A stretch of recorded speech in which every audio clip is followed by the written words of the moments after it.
भूला गेल हिरनिया भूला गेल हिरनिया पागल कहो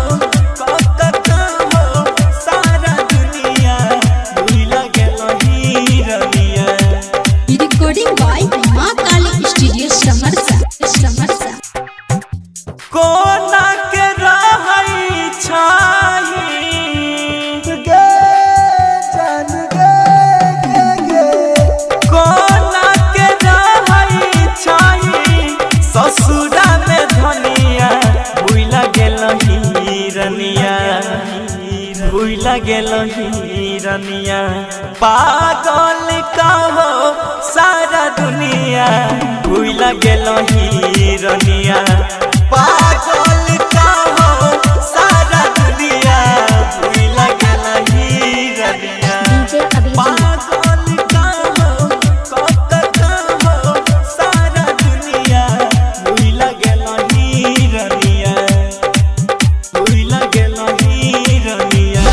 रिकॉर्डिंग स्टूडियो मटेश्वर पागल कहो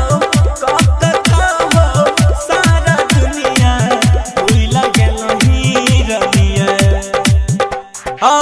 सबका नजरिया से गेलही तू गिर गे तोरा त मिलिए गेलो हमर त कदीर गे।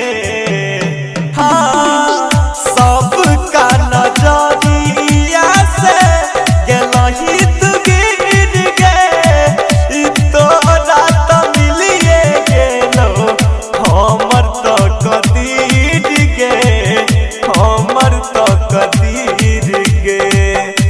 लागल जे दिल में ठोकर बनली जे कनिया भूला गेल हिरनिया भूला गेल हिरनिया पागल कहो सारा दुनिया भूला गेल हिरनिया पागल कहो सारा दुनिया भूला गेल हिरनिया पागल कहो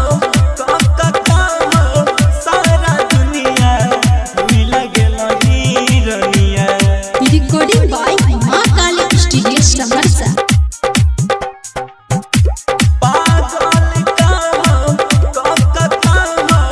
सारा दुनिया भूला गेल हिरनिया। हर दम कानऊ जान हमारे गे अखिया याद में तोरा धड़को राजेश के छतिया सोनू के छतिया।